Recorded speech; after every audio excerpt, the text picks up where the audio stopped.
Hi, my name is Ben Curette, and I'm the pastor of the Gainesville Seventh-day Adventist Church here in Gainesville, Florida. If you're watching this video, I think it's safe to assume that you want to read the Bible this year. And so do we. Maybe you've read the Bible 100 times. Maybe you've started 100 times and never finished. Or maybe you've never read the Bible for yourself at all. Our prayer here is that no matter who you are, that the reading of God's Word would be a blessing on your life. Please make sure to like, subscribe, hit that notification bell on this video because we are going to be posting 1-hour segment every single day until we are done. Our goal is to get this done in 72 to 73 1-hour blocks or 2.5 months. If you'd like to read along with us, we're reading out of the New Living Translation. And if we stutter or mispronounce something, I ask that you be gracious with us. With all that being said, let's jump right into it, a 1-hour segment of the reading of God's Word. 2 Kings chapter 7:12. The king got out of bed in the middle of the night and told his officers, "I know what has happened. The Arameans know we are starving, so they have left their camp and have hidden in the fields. They are expecting us to leave the city, and then they will take us alive and capture the city." One of his officers replied, "We had better send out scouts to check into this. Let them take 5 of the remaining horses if something happens to them. It will be no worse than if they stay here and die with the rest of us." So 2 chariots with horses were prepared, and the king sent scouts to see what had happened. What had happened to the Aramean army. They went all the way to the Jordan River, following a trail of clothing and equipment that the Arameans had thrown away in their mad rush to escape. The scouts returned and told the king about it. Then the people of Samaria rushed out and plundered the Aramean camp. So it was true that 6 quarts of choice flour were sold that day for 1 piece of silver, and 12 quarts of barley grain were sold for 1 piece of silver, just as the Lord had promised. The king appointed his officer to control the traffic at the gate, but he was knocked down and trampled to death as the people rushed out. So everything happened exactly as the man of God had predicted when the king came to his house. The man of God had said to the king, "By this time tomorrow in the markets of Samaria, 6 quarts of choice flour will cost 1 piece of silver, and 12 quarts of barley grain will cost 1 piece of silver." The king's officer had replied, "That couldn't happen even if the Lord opened the windows of heaven." And the man of God had said, "You will see it happen with your own eyes, but you won't be able to eat any of it." And so it was, for the people trampled him to death at the gate. 2 Kings 8. Elisha had told the woman whose son he had brought back to life, "Take your family and move to some other place, for the Lord has called for a famine on Israel that will last for 7 years." So the woman did as the man of God instructed. She took her family and settled in the land of the Philistines for 7 years. After the famine had ended, she returned from the land of the Philistines, and she went to see the king about getting back her house and land. As she came in, the king was talking with Gehazi, the servant of the man of God. The king had just said, "Tell me some stories about the great things Elisha has done."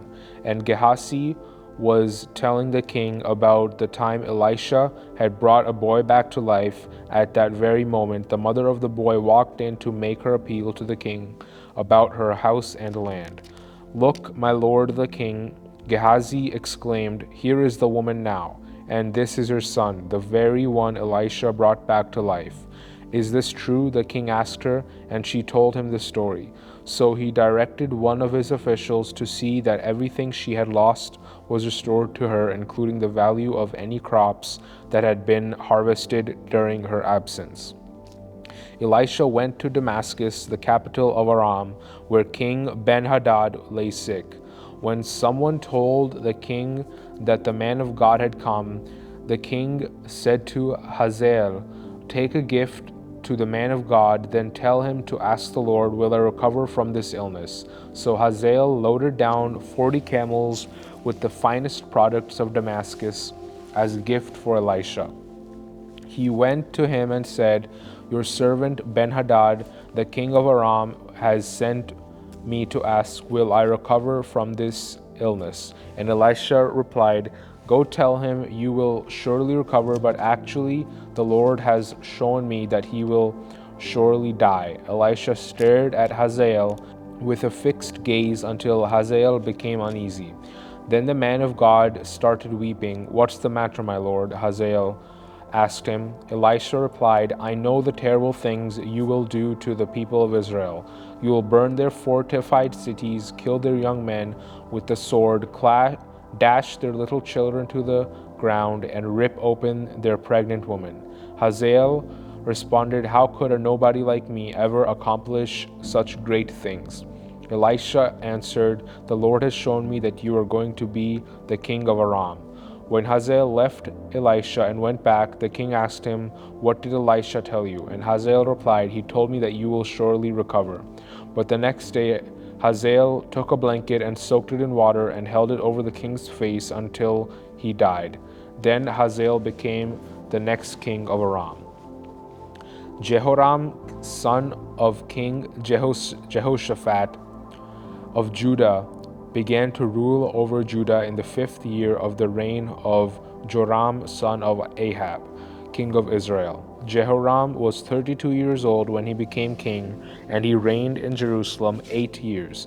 But Jehoram followed the example of the kings of Israel and was as wicked as King Ahab, for he had married one of Ahab's daughters. So Jehoram did what was evil in the Lord's sight, but the Lord did not want to destroy Judah, for he had promised his servant David that his descendants would continue to rule, shining like a lamp forever.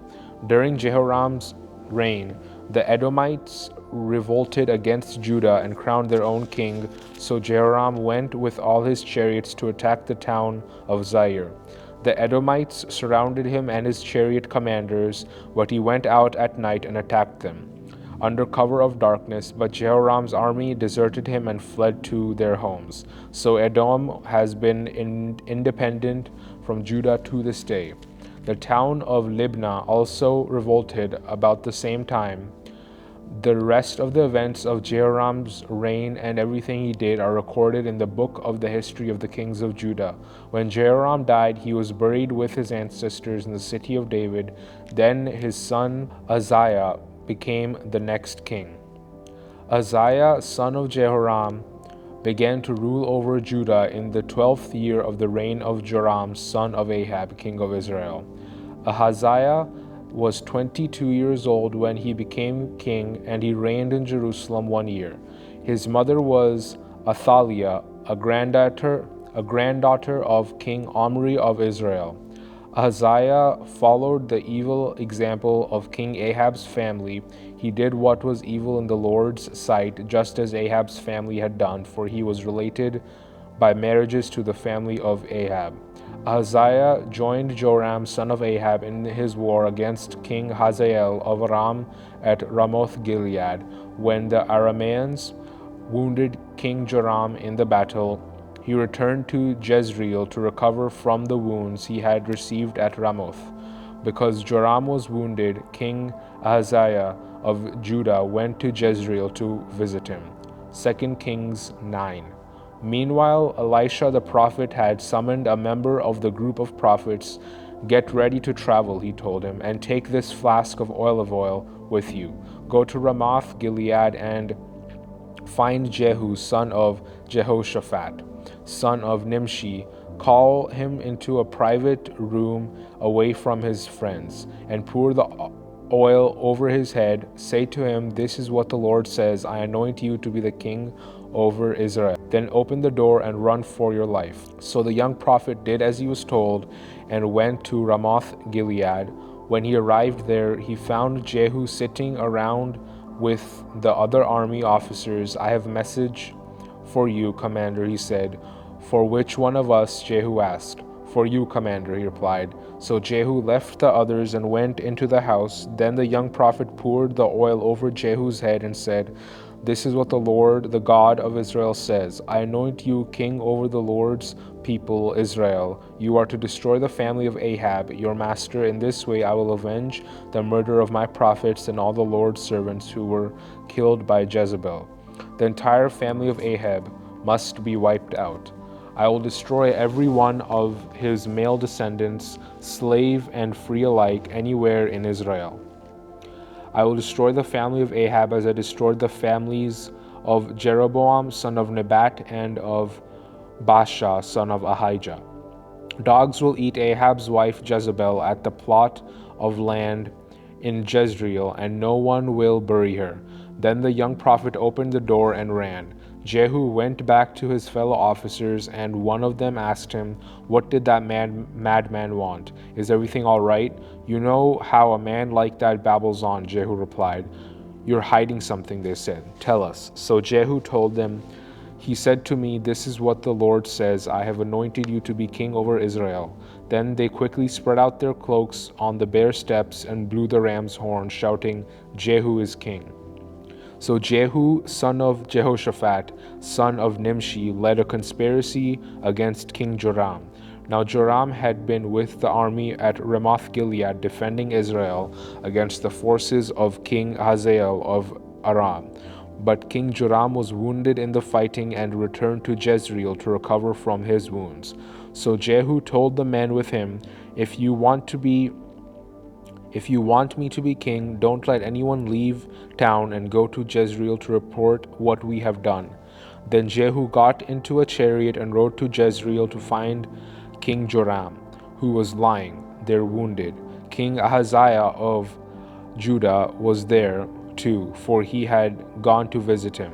The watchman on the tower of Jezreel saw Jehu and his company approaching, so he shouted to Joram, I see a company of troops coming.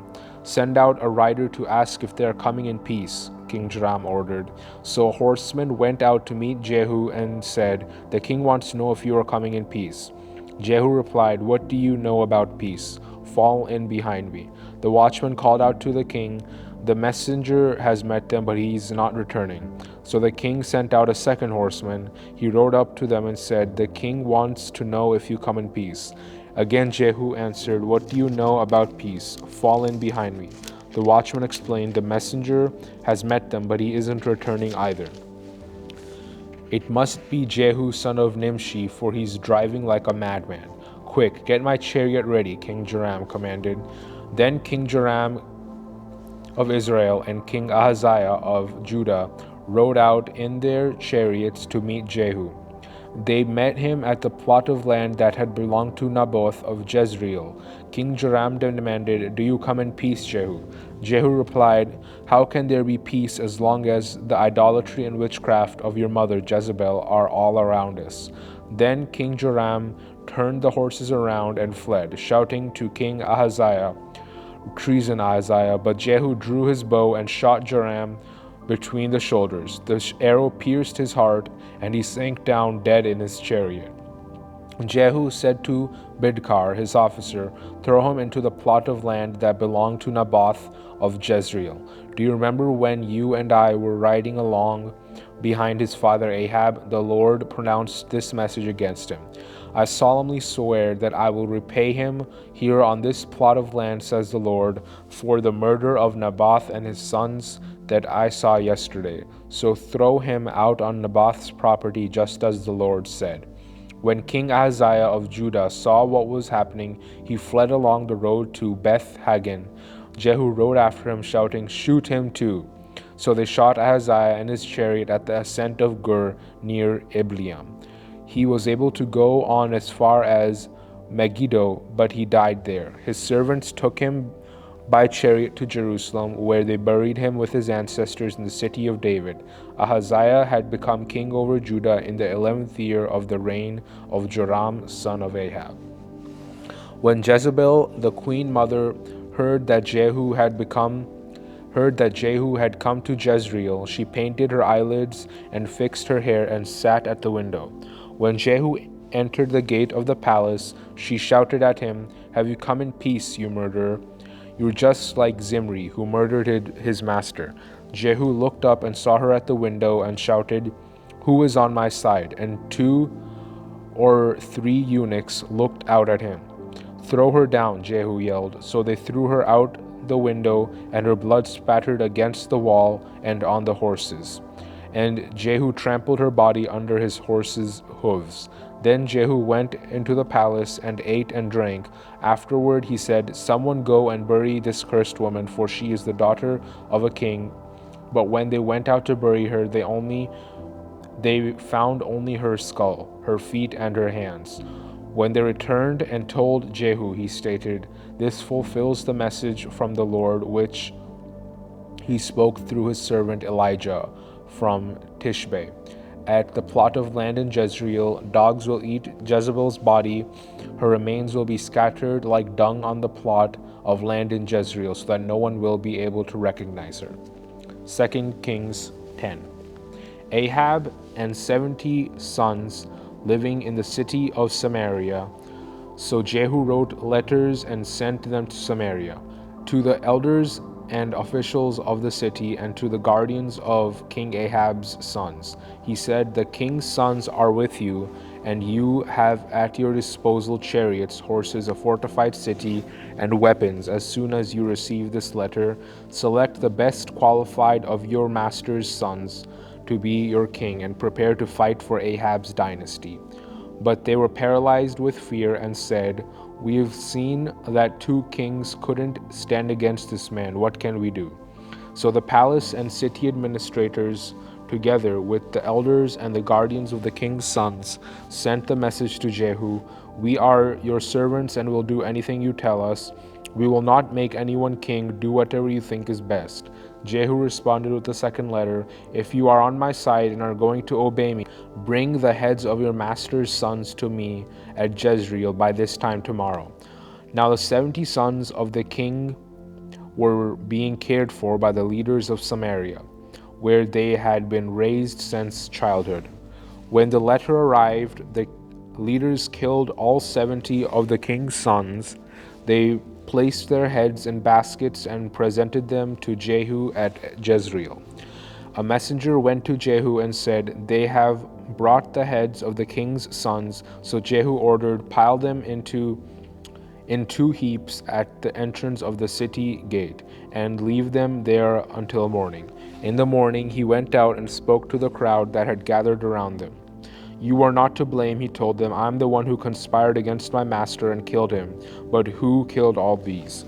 You can be sure that the message of the Lord that was spoken concerning Ahab's family will not fail. The Lord declared through his servant Elijah that this would happen." Then Jehu killed all who were left of Ahab's relatives living in Jezreel, and all his important officials, his personal friends, and his priests. So Ahab was left without a single survivor. Then Jehu set out for Samaria. Along the way, while he was at Beth Eked of the shepherds, he met some relatives of King Ahaziah of Judah. "Who are you?" he asked them. They replied, "We are relatives of King Ahaziah. We are going to visit the sons of King Ahab and the sons of the queen mother." "Take them alive," Jehu shouted to his men. And they captured all 42 of them and killed them at the well of Beth Eked. None of them escaped. When Jehu left there, he met Jehonadab, son of Rechab, who was coming to meet them. After they had greeted each other, Jehu said to him, "Are you as loyal to me as I am to you?" "Yes, I am," Jehonadab replied. "If you are," Jehu said, "then give me your hand." So Jehonadab put out his hand, and Jehu helped him into the chariot. Then Jehu said, "Now come with me and see how devoted I am to the Lord." So Jehonadab rode along with him. When Jehu arrived in Samaria, he killed everyone who was left there from Ahab's family, just as the Lord had promised through Elijah. Then Jehu called a meeting of all the people of the city and said to them, "Ahab's worship of Baal was nothing compared to the way I will worship him. Therefore, summon all the prophets and worshippers of Baal and call together all his priests. See to it that every one of them comes, for I am going to offer a great sacrifice to Baal. Anyone who fails to come will be put to death. But Jehu's cunning plan was to destroy all the worshippers of Baal. Then Jehu ordered, "Prepare a solemn assembly to worship Baal." So they did. He sent messengers throughout all Israel, summoning those who worshipped Baal. They all came, not a single one remained behind. And they filled the temple of Baal from one end to the other. And Jehu instructed the keeper of the wardrobe, "Be sure that every worshipper of Baal wears one of these robes." So the robes were given to them. Then Jehu went into the temple of Baal with Jehonadab, son of Rechab. Jehu said to the worshippers of Baal, "Make sure no one who worships the Lord is here, only those who worship Baal." So they were all inside the temple to offer sacrifices and burnt offerings. Now Jehu had stationed 80 of his men outside the building and had warned them, "If you let anyone escape, you will pay for it with your own life." As soon as Jehu had finished sacrificing the burnt offering, he commanded his guards and officers, "Go in and kill all of them. Don't let a single one escape." So they killed them all with their swords, and the guards and officers dragged their bodies outside. Then Jehu's men went into the innermost fortress of the temple of Baal. They dragged out the sacred pillar used in the worship of Baal and burned it. They smashed the sacred pillar and wrecked the temple of Baal, converting it into a public toilet, as it remains to this day. In this way, Jehu destroyed every trace of Baal worship from Israel. He did not, however, destroy the gold calves at Bethel and Dan, with which Jeroboam, son of Nebat, had caused Israel to sin. Nonetheless, the Lord said to Jehu, "You have done well in following my instructions to destroy the family of Ahab. Therefore, your descendants will be kings of Israel down to the 4th generation." But Jehu did not obey the law of the Lord, the God of Israel, with all his heart. He refused to turn from the sins that Jeroboam had led Israel to commit. At about that time, the Lord began to cut down the size of Israel's territory. King Hazael conquered several sections of the country east of the Jordan River, including all of Gilead, Gad, Reuben, and Manasseh. He conquered the area from the town of Aroer by the Arnon Gorge to as far as north as Gilead and Bashan. The rest of the events in Jehu's reign, everything he did, and all the achievements are recorded in the book of the history of the kings of Israel. When Jehu died, he was buried in Samaria. Then his son Jehoahaz became the next king. In all, Jehu reigned over Israel from Samaria for 28 years. 2 Kings 11.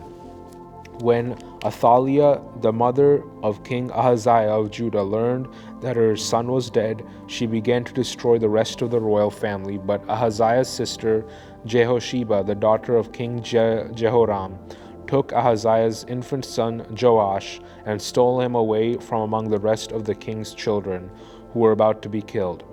She put Joash and his nurse in a bedroom, and they hid him from Athaliah, so the child was not murdered. Joash remained hidden in the temple of the Lord for 6 years, while Athaliah ruled over the land. In the 7th year of Athaliah's reign, Jehoiada the priest summoned the commanders, the Kerite mercenaries, and the palace guards to come to the temple of the Lord. He made a solemn pact with them and made them swear an oath of loyalty there in the Lord's temple. Then he showed them the king's son.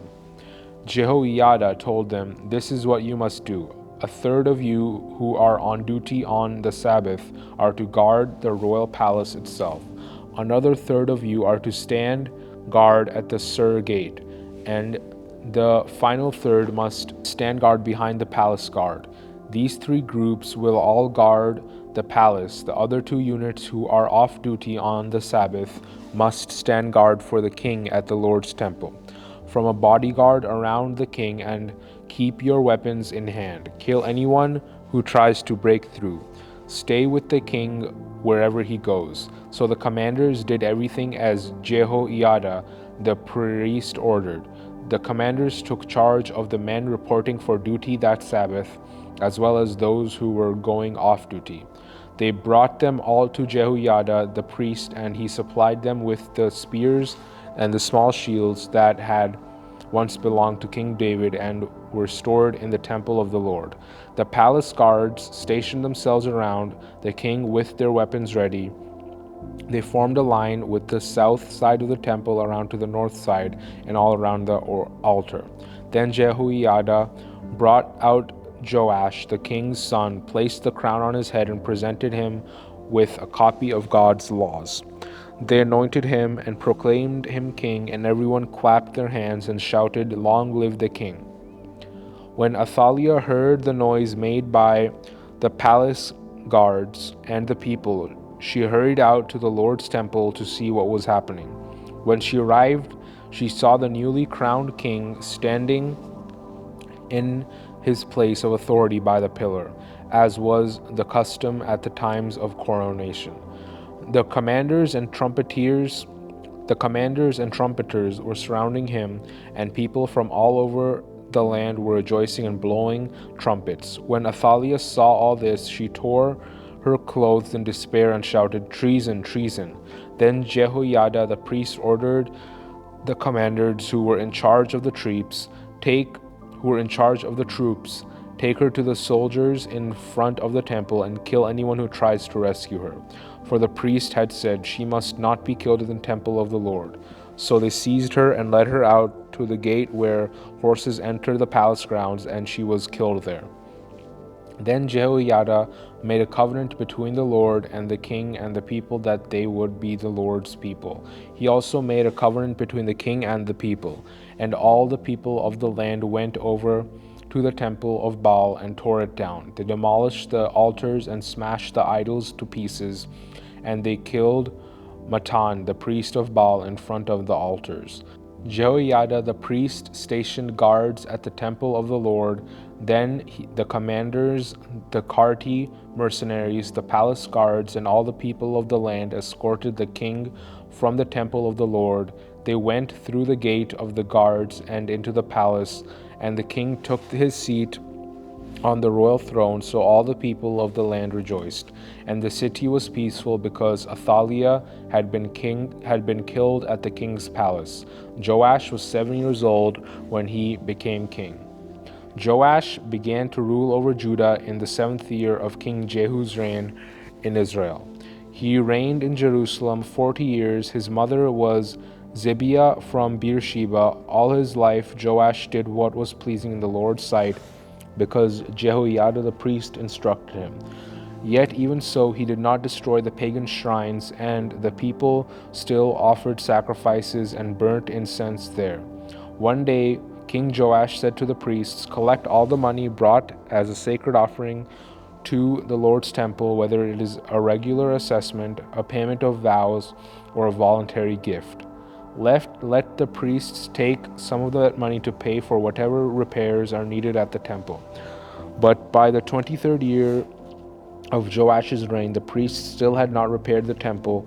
So King Joash called for Jehoiada and the other priests and asked them, "Why haven't you repaired the temple? Don't use any more money for your own needs from now on. It must all be spent on temple repairs." So the priests agreed not to accept any more money from the people, and they also agreed to let others take responsibility for repairing the temple. Then Jehoiada the priest bored a hole in the lid of a large chest and let it sit on the right-hand side of the altar at the entrance of the temple of the Lord. The priests guarding the temple put all of the people's contributions into the chest whenever the chest became full. The court secretary and the high priest counted the money that had been brought to the Lord's temple and put it into bags. Then they gave the money to the construction supervisors, who used it to pay the people working on the Lord's temple, the carpenters, the builders, the masons, and the stone cutters. They also used the money to buy the timber and the finished stone needed for repairing the Lord's temple. and they paid any other expenses related to the temple's restoration. The money brought to the temple was not used for making silver bowls, lamp snuffers, basins, trumpets, or other articles of gold or silver.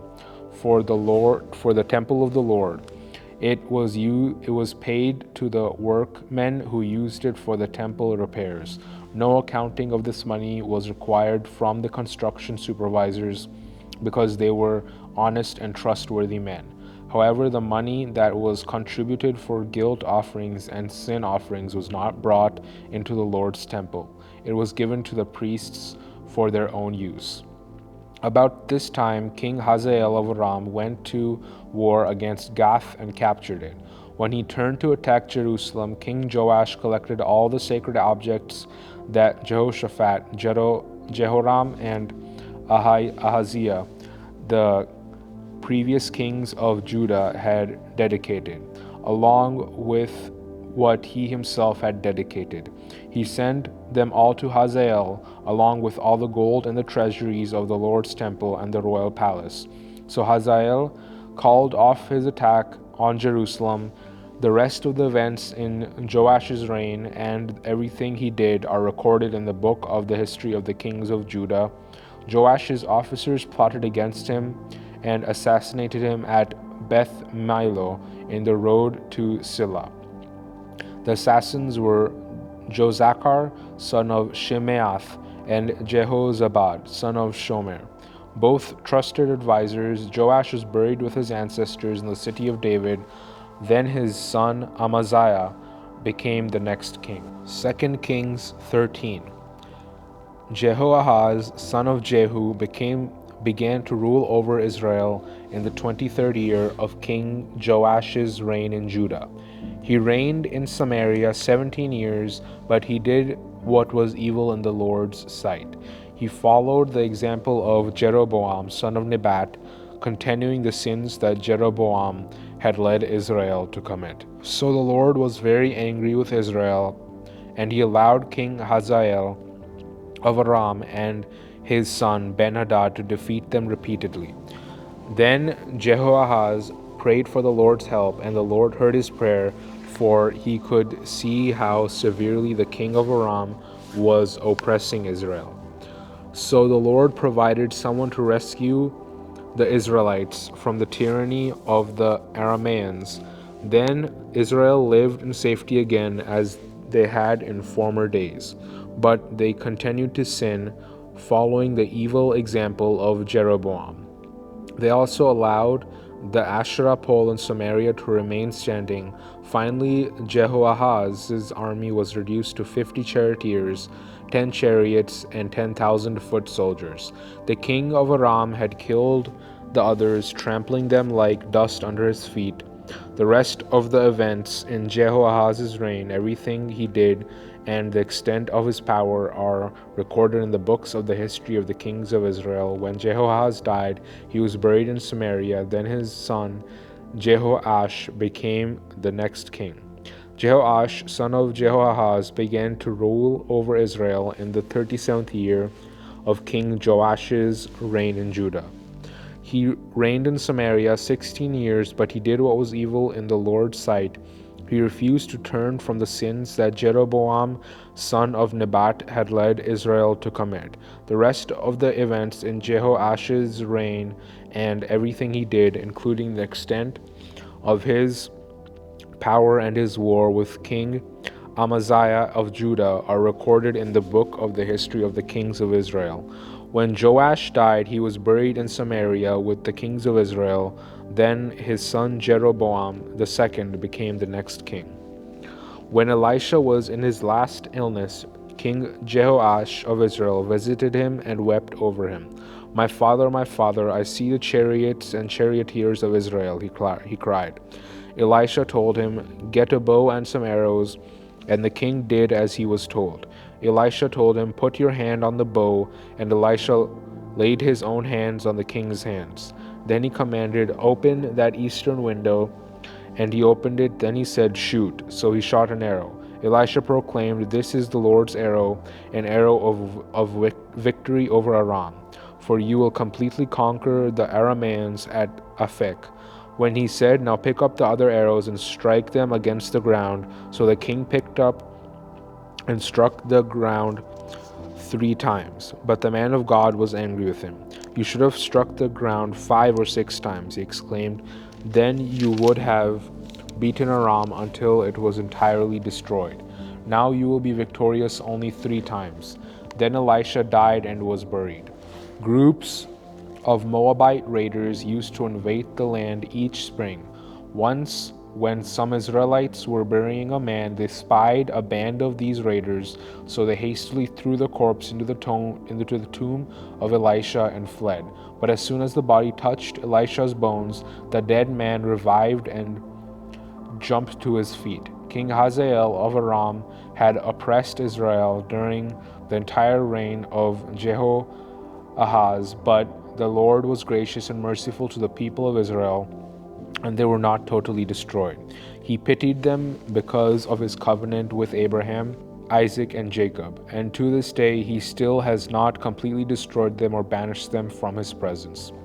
King Hazael of Aram died, and his son Ben-Hadad became the next king.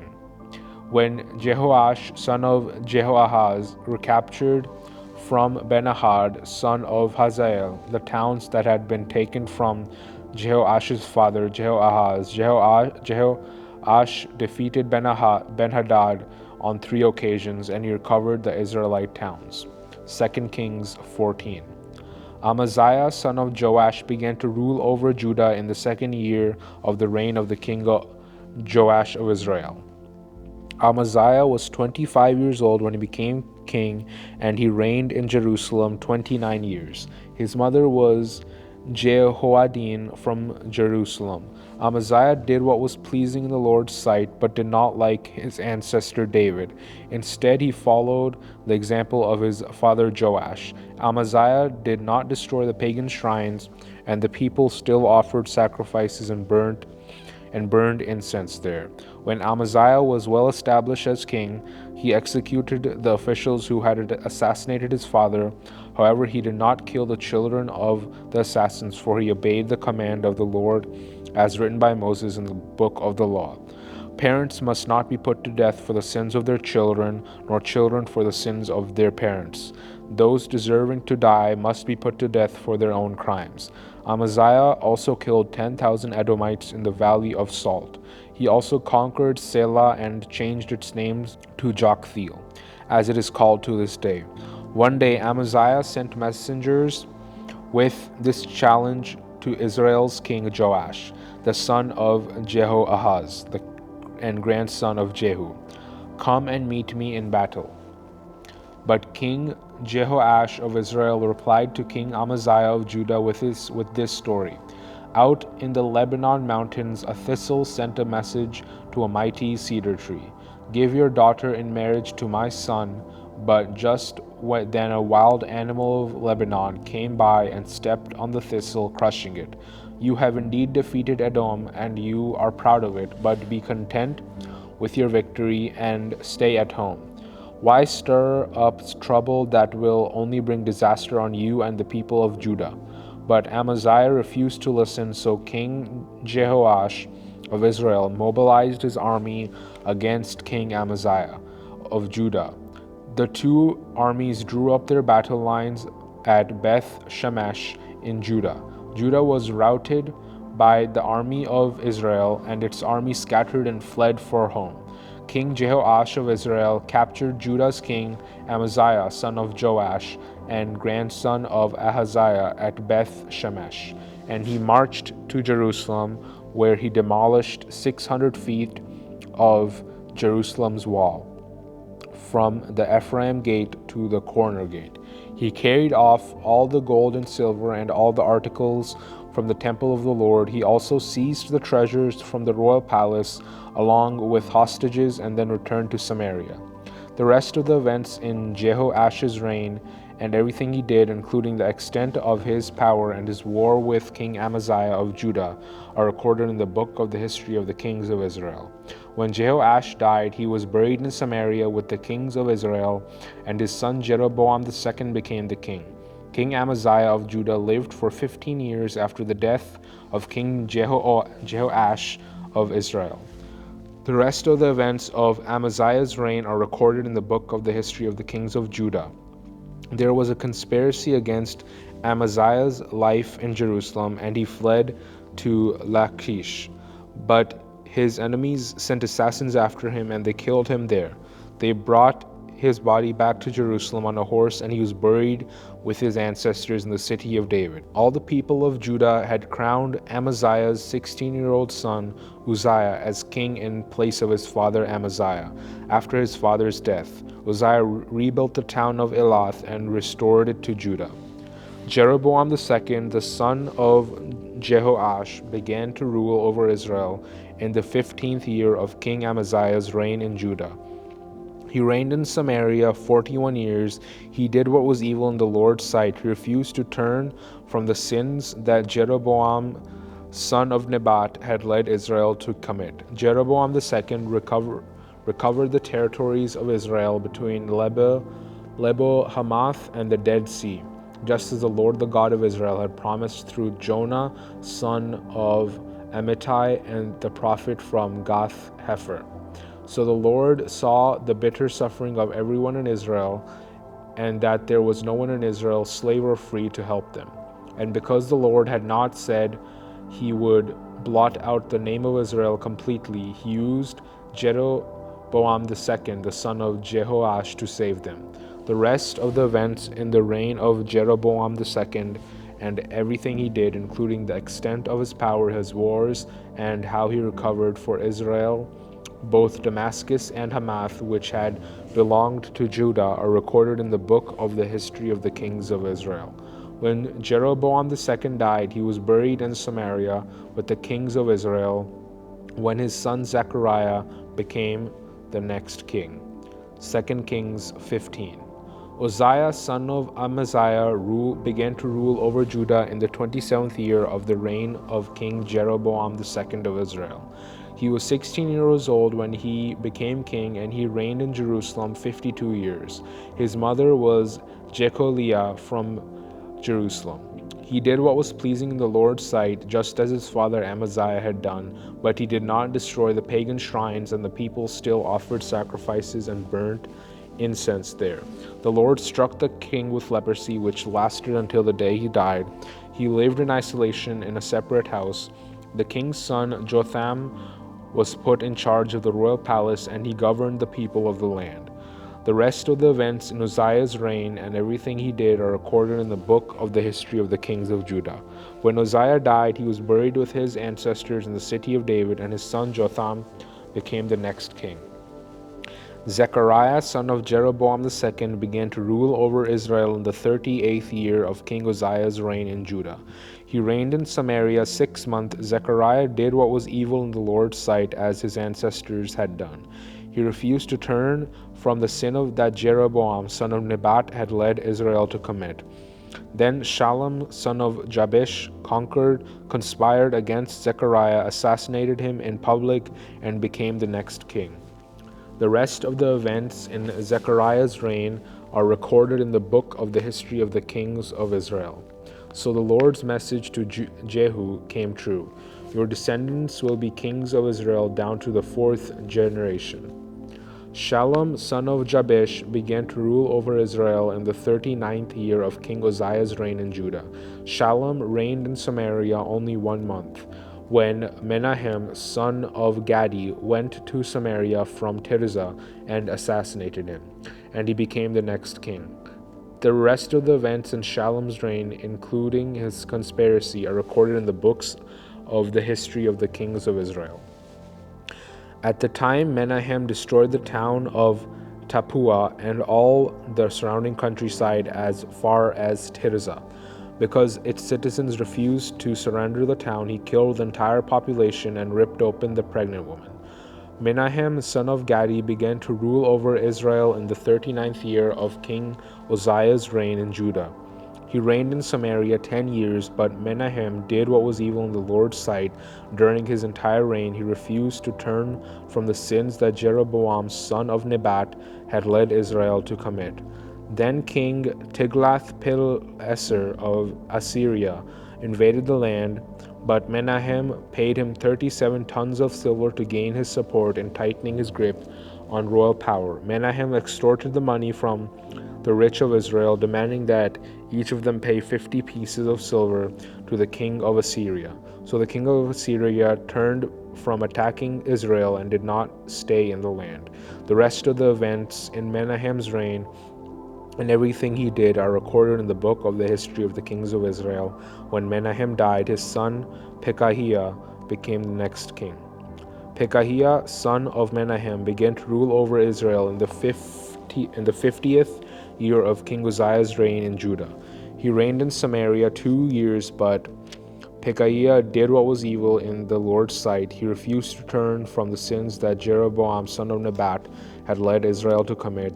Then Pekah, son of Remaliah, the commander of Pekahiah's family, conspired against him with 50 men from Gilead. Pekah assassinated the king along with Argob and Ariah in the citadel of the palace at Samaria, and Pekah reigned in his place. The rest of the events in Pekahiah's reign and everything he did are recorded in the book of the history of the kings of Israel. Pekah, son of Remaliah, began to rule over Israel in the 52nd year of King Uzziah's reign in Judah. He reigned in Samaria 20 years, but Pekah did what was evil in the Lord's sight. He refused to turn from the sins that Jeroboam, son of Nebat, had led Israel to commit. During Pekah's reign, King Tiglath-Pileser of Assyria attacked Israel again, and he captured the towns of Ijon, Abel-Beth-Makkah, Janoah, Kadesh, and Hazor. He also conquered the regions of Gilead, Galilee, and all of Naphtali. And he took the people to Assyria as captives. Then Hoshea, son of Elah, conspired against Pekah and assassinated him. He began to rule over Israel in the 20th year of Jotham, son of Uzziah. The rest of the events in Pekah's reign and everything he did are recorded in the book of the history of the kings of Israel. Jotham, son of Uzziah, began to rule over Judah in the 2nd year of King Pekah's reign in Israel. He was 25 years old when he became king, and he reigned in Jerusalem 16 years. His mother was Jerusha, the daughter of Zadok. Jotham did what was pleasing in the Lord's sight. He did everything his father Uzziah had done, but he did not destroy the pagan shrines, and the people still offered sacrifices and burned incense there. He rebuilt the upper gate of the temple of the Lord. The rest of the events in Jotham's reign and everything he did are recorded in the book of the history of the kings of Judah. In those days the Lord began to send King Rezin of Aram and King Pekah of Israel to attack Judah. When Jotham died, he was buried with his ancestors in the city of David, and his son Ahaz became the next king. 2 Kings 16. Ahaz, son of Jotham, began to rule over Judah in the 17th year of King Pekah's reign in Israel. Ahaz was 20 years old when he became king, and he reigned in Jerusalem 16 years. He did not do what was pleasing in the sight of the Lord his God, as his ancestor David had done. Instead, he followed the example of the kings of Israel, when even sacrificing his own son in the fire. In this way, he followed the detestable practices of the pagan nations the Lord had driven from the land ahead of the Israelites. He offered sacrifices and burned incense at the pagan shrines and on the hills and under every green tree. Then King Rezin of Aram and King Pekah of Israel came up to attack Jerusalem. They besieged Ahaz but could not conquer him. At that time, the king of Edom recovered the town of Elath for Edom. He drove out the people of Judah and sent Edomites to live there, as they do to this day. King Ahaz sent messengers to King Tiglath-Pileser of Assyria with this message: I am your servant and your vassal. Come up and rescue me from the attacking armies of Aram and Israel.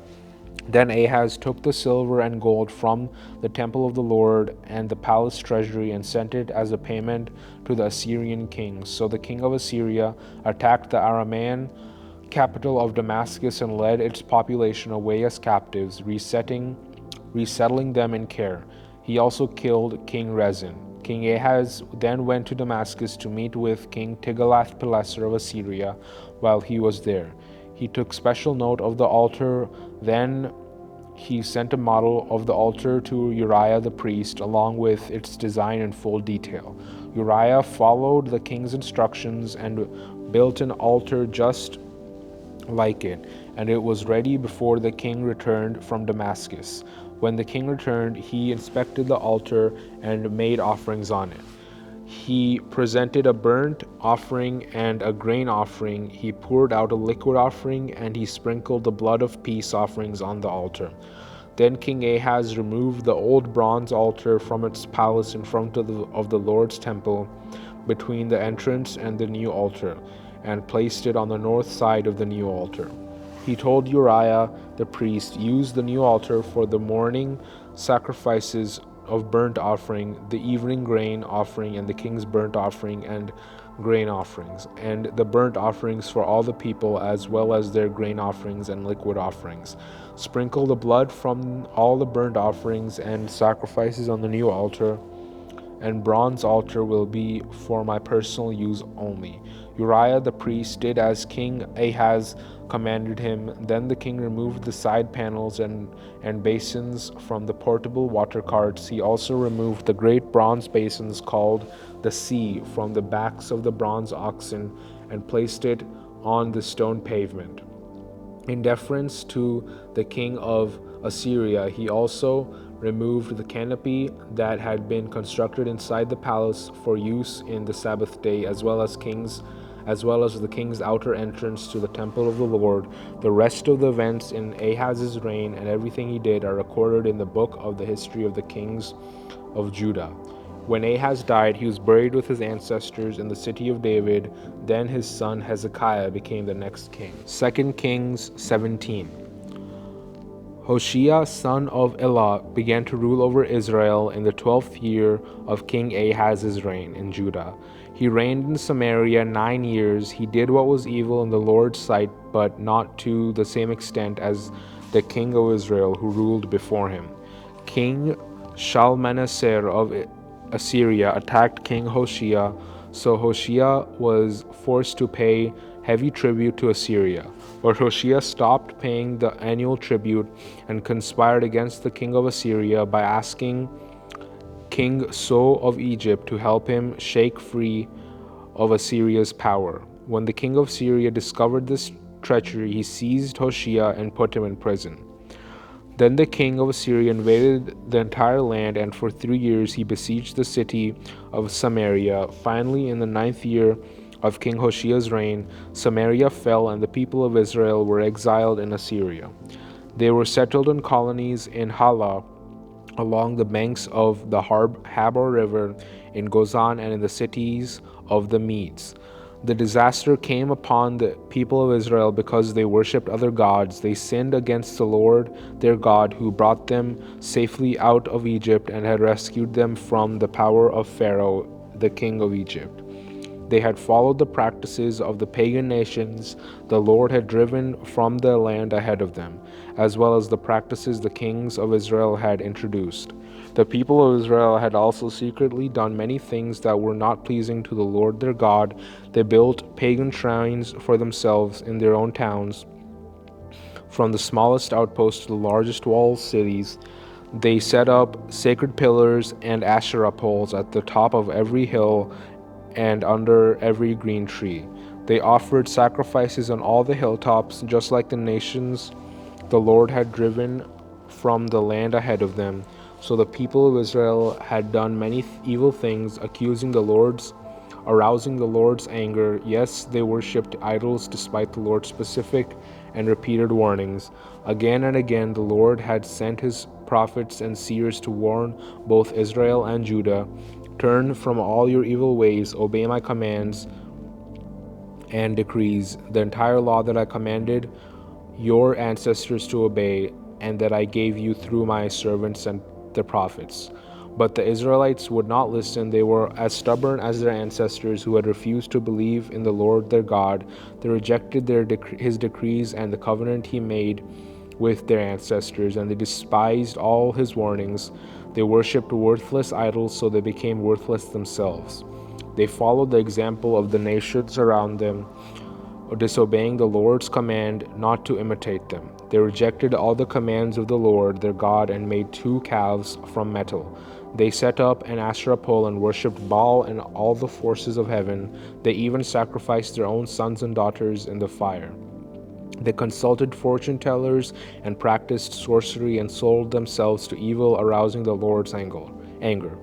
Because the Lord was very angry with Israel, he swept them away from his presence. Only the tribe of Judah remained in the land, but even the people of Judah refused to obey the commands of the Lord their God, for they followed the evil practices that Israel had introduced.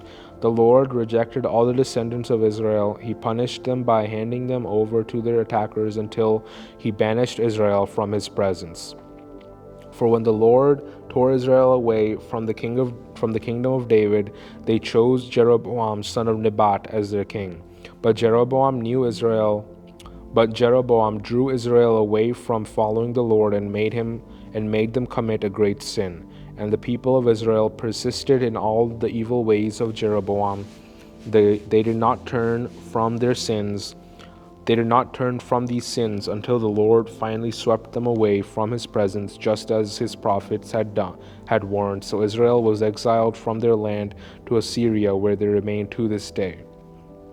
The king of Assyria transported groups of people from Babylon, Kuta, Ava, Hamath, and Sepharvaim, and resettled them in the towns of Samaria, replacing the people of Israel. They took possession of Samaria and lived in its towns, but since these foreign settlers did not worship the Lord when they first arrived, the Lord sent lions among them, which killed some of them.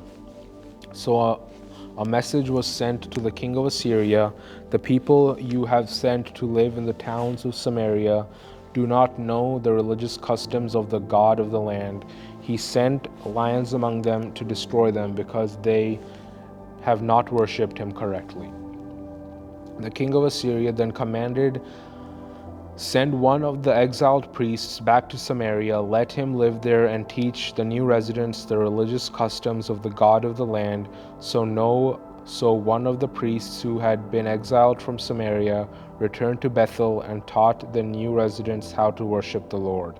But these various groups of foreigners also continued to worship their own gods in town after town where they lived. They placed their idols at the pagan shrines that the people of Samaria had built. Those from Babylon worshipped idols of their god Sukkoth-Benoth. Those from Kuta worshipped their god Nergal, and those from Hamath worshipped Ashima. The Avites worshipped their gods Nibhaz and Tartak, and the people from Sepharvaim even burned their own children as sacrifices to their gods Adramelech and Anamelech. These new residents worshipped the Lord, but they also appointed from among themselves all sorts of people as priests to offer sacrifices at their places of worship. And though they worshipped the Lord, they continued to follow their own gods according to the religious customs of the nations from which they came. And this is still going on today. They continue to follow their former practices instead of truly worshiping the Lord and obeying the decrees, regulations, instructions, and commands he gave the descendants of Jacob, whose name he changed to Israel. For the Lord had made a covenant with the descendants of Jacob and commanded them, "Do not worship any other gods or bow before them or serve them or offer sacrifices to them, but worship only the Lord who brought you out of Egypt with great strength and a powerful arm. Bow down to him alone and offer sacrifices only to him. Be careful at all times to obey the decrees, regulations, instructions, and commands that he wrote for you. You must not worship other gods. Do not forget the covenant I made with you, and do not worship other gods. You must worship only the Lord your God. He is the one who will rescue you from all your enemies." But the people would not listen and continue to follow and continued to follow their former practices. So while these new residents worshiped the Lord, they also worshiped their idols, and to this day, their descendants do the same. Thank you for joining us as we read through the entire Bible together. If this was a blessing to you, let's go ahead and now be the blessing for someone else today. Don't forget to like this video, subscribe, and share it with your friends and family. And we at Gainesville Seventh-day Adventist Church will see you tomorrow. Be blessed. Bye-bye.